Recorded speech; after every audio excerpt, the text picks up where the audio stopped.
안녕하세요. 오늘도 예배 자리에 오신 우리 청년 여러분 환영합니다. 함께 집중해서 예배 드리시기 바랍니다. 함께 사도신경으로 신앙 고백하겠습니다. 전능하사 천지를 만드신 하나님 아버지를 내가 믿사오며 그 외아들 우리 주 예수 그리스도를 믿사오니 이는 성령으로 잉태하사 동정녀 마리아에게 나시고 본디오 빌라도에게 고난을 받으사 십자가에 못 박혀 죽으시고 장사한 지 사흘 만에 죽은 자 가운데서 다시 살아나시며 하늘에 오르사 전능하신 하나님 우편에 앉아 계시다가 저리로서 산 자와 죽은 자를 심판하러 오시리라. 성령을 믿사오며 거룩한 공회와 성도가 서로 교통하는 것과 죄를 사하여 주시는 것과 몸이 다시 사는 것과 영원히 사는 것을 믿사옵나이다. 아멘. 제가 잠시 기도하겠습니다. 하나님 아버지 감사합니다. 이 상황 속에서도 우리가 함께 또 같은 시간에 각자의 자리에서 예배 드릴 수 있게 하심에 감사합니다. 우리의 중심이 환경 때문에 상황 때문에 흔들리지 않도록 도우시고 잡아 주시옵소서. 하나님의 말씀을 받은 사람답게 그 말씀에 결실을 맺으며 살아가는 우리가 되게 하여 주시옵시고, 비록 몸은 모이지 못했어도 마음이 하나로 모여 하나님께 온전히 드려지는 예배되게 하여 주시옵소서. 모든 것 감사드리며 살아계신 우리 주 예수 그리스도 이름으로 기도드립니다. 아멘. 함께 말씀 보겠습니다. 말씀 마가복음 4장 1절에서 9절입니다. 마가복음 4장 1절에서 9절 말씀입니다.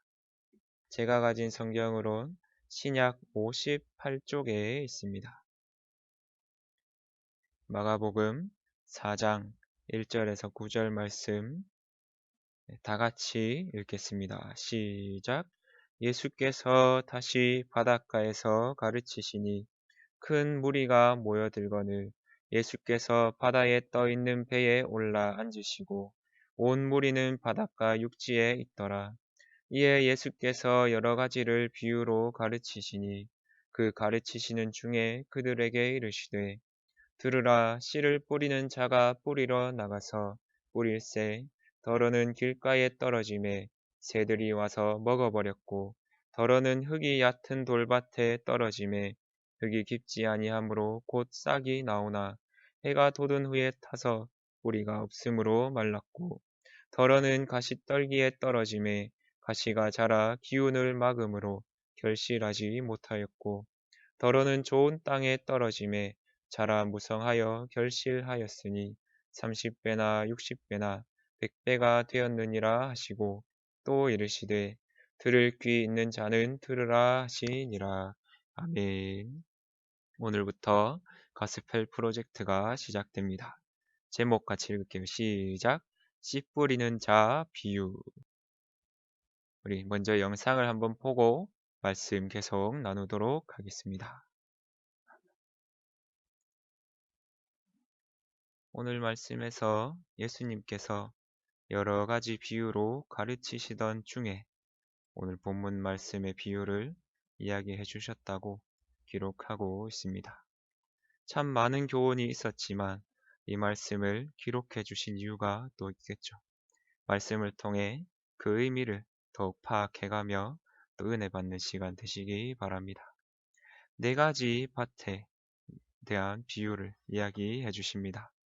씨 뿌리는 비유인데 이 등장하는 네 가지 밭이 무엇입니까? 네, 길가가 있고 또 돌밭 그리고 가시 그리고 좋은 땅이 있습니다. 이 네 가지 땅에 대해서 이야기하시며 씨앗이 어떻게 자라고 못 자라는지 그 비유를 잘 들어주십니다. 실사로 조금 보면 이렇게 볼 수 있겠죠. 길가는 아스팔트라 보기는 어렵지만 그 당시로 봤을 때 경작을 하지 않아 또 사람이 많이 밟아서 굳어진 땅, 이 씨앗이 심길 곳이 없는 땅을 뜻합니다. 또 돌밭은 당시에 흔했던 땅인데 흙이 너무 얕아서 거기에 뿌리가 자리 잡을 수 없는 땅을 뜻합니다. 또 가시덤불도 비유에서 볼 수 있듯이 이 여러 가지 방해 요소 때문에 식물이 더 이상 자라지 못하는 그런 땅을 의미합니다. 그리고 네 번째로 좋은 땅이 등장하는데 이 좋은 땅은 그 결실에 따라 30배, 60배, 100배의 결실을 맺게 하는 좋은 땅이라 이런 비유를 말씀하십니다.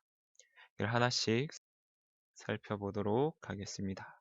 먼저 말씀 같이 읽겠습니다. 시작. 말씀이 길가에 뿌려졌다는 것은 이들을 가리킴이니 곧 말씀을 들었을 때에 사탄이 즉시 와서 그들에게 뿌려진 말씀을 빼앗는 것이요. 자, 길가는 뿌리 내릴 곳이 없는 땅을 뜻합니다. 너무 굳어 있어서 이 말씀이 머물 자리조차 없는 땅을 의미합니다. 즉 머물 곳도 없으니 사탄이 즉시 와서 그 말씀을 아주 쉽게 빼앗아 갑니다. 마치 새가 땅 위에 그냥 얹어져 있는 씨앗을 먹고 낚아채 가듯이 사탄이 우리에게 뿌려진 말씀을 그냥 빼앗아 간다는 뜻입니다. 마음에 머물지도 못하니 그 말씀이 어떻겠습니까? 그 사람과의 삶에 전혀 영향도 없고 삶에 아무런 말씀의 열매가 맺히지도 못합니다. 그렇게 말씀을 아무리 듣더라도 길가와 같은 사람은 전혀 말씀과 상관없는 삶을 살 수밖에 없습니다. 교회에 오래 다니고 말씀을 몇 번 들었고 예배를 몇 번 드렸나 그것에 따라 우리 신앙이 자라는 것이 아니라 내 마음에 이 말씀의 씨앗이 얼만큼 뿌리 깊이 내리고 자리 잡느냐가 우리의 신앙의 열매로 나타납니다. 길가는 그 열매, 그 싹조차 나지 못하는 안타까운 마음을 잘 보여주고 있습니다. 두 번째로는 돌밭에 대해서 말씀을 해주십니다. 우리 말씀 같이 읽겠습니다. 시작. 또 이와 같이 돌밭에 뿌려졌다는 것은 이들을 가리킴이니 곧 말씀을 들을 때에 즉시 기쁨으로 받으나 그 속에 뿌리가 없어 잠깐 견디다가 말씀으로 인하여 환난이나 박해가 일어나는 때에는 곧 넘어지는 자요. 뿌리 내릴 곳이 있긴 하지만 너무 얕은 상태를 뜻합니다. 그래서 마음의 말씀이 잠시 머물지만 곧 사그라듭니다. 17절에 보시면 뿌리가 없는데 이 환난이나 박해 때에 무엇 때문에 넘어진답니까? 잠깐은 견디는데 다른 것 때문에 넘어진 게 아니고 말씀 때문에 더 시험 받는다고 얘기합니다. 또 이렇게 말씀이 뿌리 내리지 못하면 본인의 기분에 따라 내가 신앙이 있는 것으로 잘못 생각할 수도 있고 또 상황이 안 좋아지면 나의 진짜 상태, 내 진짜 신앙의 상태로 돌아와 교회를 떠나 있고 말씀을 떠나 있고 넘어진 상태로 살아가기도 합니다. 아까 읽은 말씀 5절, 6절을 보시면 이 흙이 얕은 돌밭에 떨어질 때 이 씨가 흙이 깊지 하니까 뿌리는 못 내리되 싹은 곧 나오지만 살아는 있지만 해가 돋는 그것 때문에 말라서 죽는다고 얘기합니다. 사실 식물에게 가장 필요한 것 중 하나가 햇빛입니다. 그런데 그것 때문에 말라버렸다. 잘못되었다는 것을 누구나 알 수 있습니다. 우리에게도 고난이 있을 겁니다. 환난과 박해가 믿는 자에겐 당연히 주어집니다. 그런데 그 당연히 주어지는 것 때문에 또 말씀 때문에 넘어진다면 누구의 잘못이겠습니까? 바로 우리의 죄와 우리의 연약함 때문입니다. 우리의 마음이 돌밭 같다면 말씀이 뿌리 내리지 못하고 오히려 그 받은 은혜의 말씀 때문에 나의 생각 때문에 스스로 넘어져 있을 수 있습니다. 여러분 마음이 돌밭같이 나는지 한번 잘 돌아보시기 바랍니다. 세 번째로 가시에 대해 이야기하십니다. 같이 말씀 읽을게요. 시작. 또 어떤 이는 가시떨기에 뿌려진 자니 이들은 말씀을 듣기는 하되 세상의 염려와 재물의 유혹과 비타 욕심이 들어와 말씀을 막아 결실하지 못하게 되는 자요. 누구나 이런 일은 겪을 겁니다. 사실 제일 많이 겪는 상황이라 볼 수 있겠죠. 땅도 있고 뿌리가 자리 잡을 곳도 있습니다. 그 말씀이 심겨져 있고 듣기도 합니다. 그런데 더 자라지 못합니다. 그리고 그 들은 말씀이 신앙의 열매로 결실을 맺기까지는 또 나아가지 못합니다. 이유는 간단하지만 어렵죠. 세상에 더욱 발을 딛고 살기 때문입니다. 하나님 한 분을 섬기는 것이 아니라 두 주인을 섬기기 위해 혹은 세상이라는 주인을 더 중요시 여기기 때문에 하나님을 잃고 나의 신앙까지 잃고 결실하지 못하게 됩니다. 이 세상이 주는 염려, 유혹, 욕심이 말씀을 막는 것, 곧 가시와 같다고 표현을 하십니다. 이 가시를 우리가 쳐내지 못한다면 결코 이 결실들을 맺지 못하게 됩니다. 물론 우리 힘으로는 할 수 없으니 하나님께 더욱 붙들려야 되겠죠. 하나님께 이에 대해서 간구하시기 바랍니다. 기도하며 하나님의 능력으로 이 세상의 염려를 물리칠 수 있도록 하나님께서 우리가 재물의 유혹이나 다른 욕심 때문에 말씀을 살아내지 못하는 일 없도록 기도하며 도와달라고 날마다 기도하시기 바랍니다. 하나님을 붙드는 여러분의 그 모든 가시를 하나님께서 직접 쳐주시고 결실을 맺게 하실 것입니다. 네 번째로 어떤 땅을 얘기하십니까? 좋은 땅 얘기해 주십니다. 말씀 같이 읽을게요. 시작. 좋은 땅에 뿌려졌다는 것은 곧 말씀을 듣고 받아 30배나 60배나 100배의 결실을 하는 자니라. 아멘. 우리 속담 중에 아주 쉬우면서도 교훈되는 속담이 있습니다. 콩 심은데 뭐가 나야 됩니까? 콩이 나야 됩니다. 또 팥 심은 데는 뭐가 나야 돼요? 팥이 나야 됩니다. 콩 심은 데 팥 나고 팥 심은 데 콩 나면 비정상이죠. 그런 일은 또 없습니다. 자, 그럼 말씀이 심겼으면 뭐가 결실을 맺어야 합니까? 이 말씀을 잘못 이야기하는 사람들은 말씀을 받고 복음대로 살면 돈이나 뭐 다른 것, 권력이나 명예가 30배, 60배, 100배의 결실을 맺는다 하는데 다 거짓이라는 것 초등학생도 알 수 있습니다. 말씀이 심겼으면 무엇이 결실을 맺어야 합니까? 말씀이, 복음이, 하나님 나라라는 그 은혜가 결실을 맺어야 합니다. 여러분 마음에 말씀이 심겨졌습니까?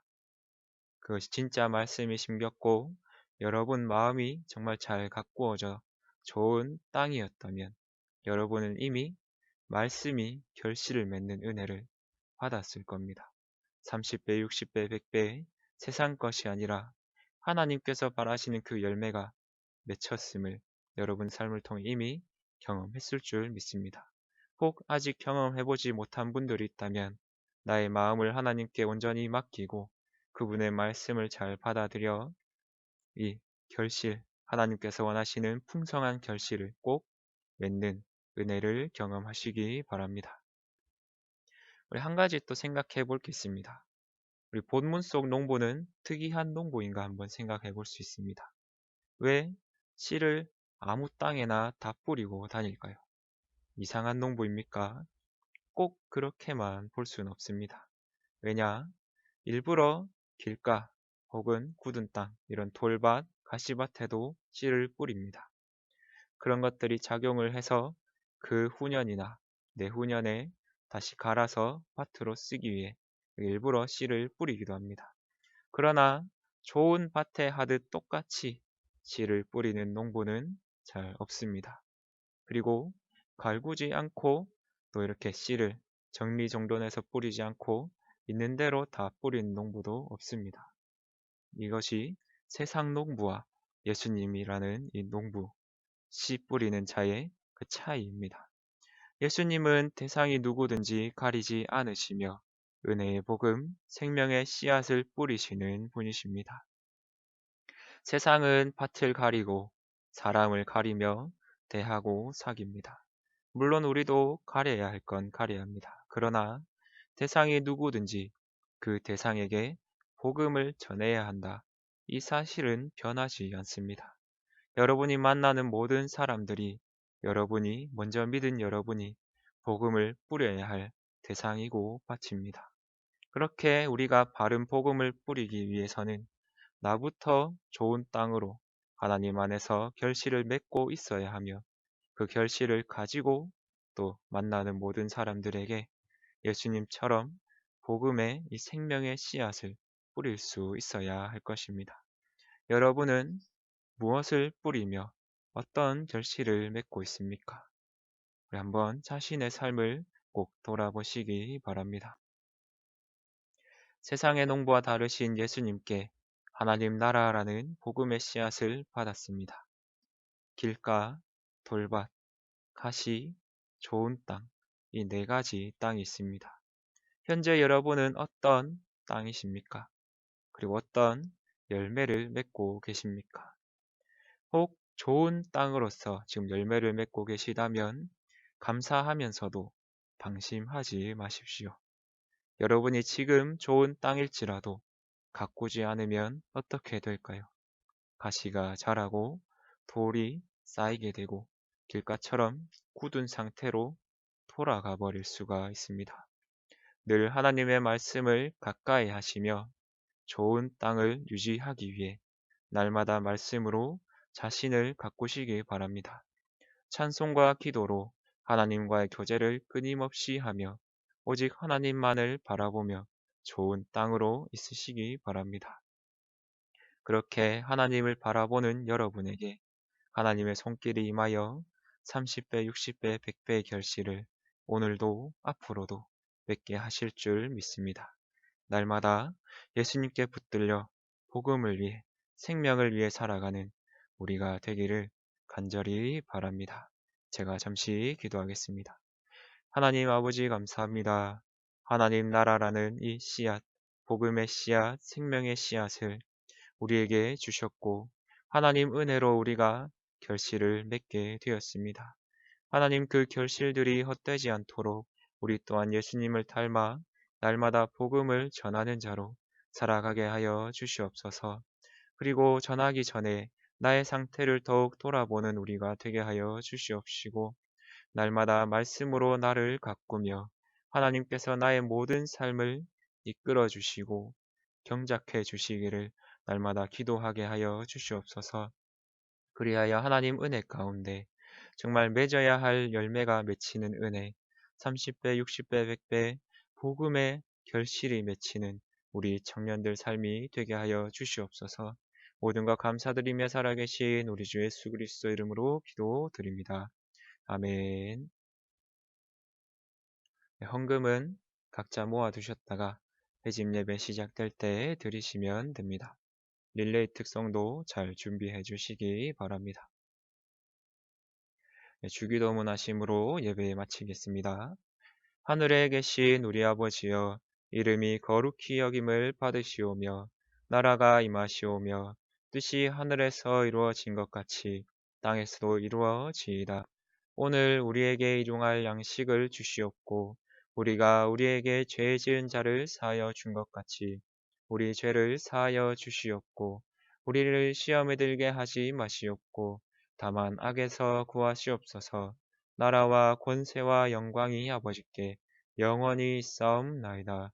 아멘. 오늘은 생각하고 적용하기라는 페이지도 하나 더 추가했습니다. 우리 함께 읽어볼게요. 시작. 하나님은 우리에게 추수하시는 주님이 복음으로 열매 맺게 하실 것을 믿으며 하나님의 말씀을 편견 없이 누구에게나 전하라고 말씀하십니다. 세 가지 질문을 드릴게요. 첫째 같이 읽겠습니다. 여러분 스스로 만들어낸 복음을 뿌리지 않는 핑곗거리, 가시는 무엇입니까? 복음을 전하며 살고 있습니까? 아니면 복음대로 살고 있습니까? 혹 그렇지 못한다면 내가 핑계대는 그 이유들, 그 가시들은 무엇인지 한번 적어보시기 바랍니다. 두 번째 같이 읽을게요. 시작. 여러분은 복음을 받을 때 어떻게 반응합니까? 오늘 말씀을 근거해서 내 마음이 하나님의 말씀을 받을 때 내 마음이 어떤지 돌아보십시오. 길가 같은지, 돌밭 같은지, 가시 같은지, 아니면 좋은 땅인지, 결실을 맺는지 한번 돌아보시고 어떻게 말씀에 반응하는지 자신을 살펴보시기 바랍니다. 자, 3번 같이 읽겠습니다. 여러분은 어떤 열매를 맺고 싶습니까? 여러분이 바라는 그 열매가 무엇인지, 내 삶을 통해 어떤 열매가 맺히기를 바라는지, 혹은 하나님께서 내 삶을 통해 어떤 열매를 맺고 싶어 하실 것 같은지 한번 생각해 보시고 이 말씀을 근거하여 여러분 생각을 정리해 보시기 바랍니다. 그리고 적은 내용은 저한테 주시거나 아니면 초장한테 한번 주시면 감사하겠습니다. 하시는 분들은 뭔가 복을 받으실 겁니다. 네, 이때까지 수고하셨습니다. 예수님으로 인해 살아가는 청년들 되시고 날마다 나의 마음밭을 돌아보며 예수님과 함께하는 우리가 되길 바랍니다. 오늘도 수고하셨습니다. 다음 주에도 온라인으로 17일에도 온라인으로 우리 함께 예배 드리겠습니다. 감사합니다. 수고하셨습니다.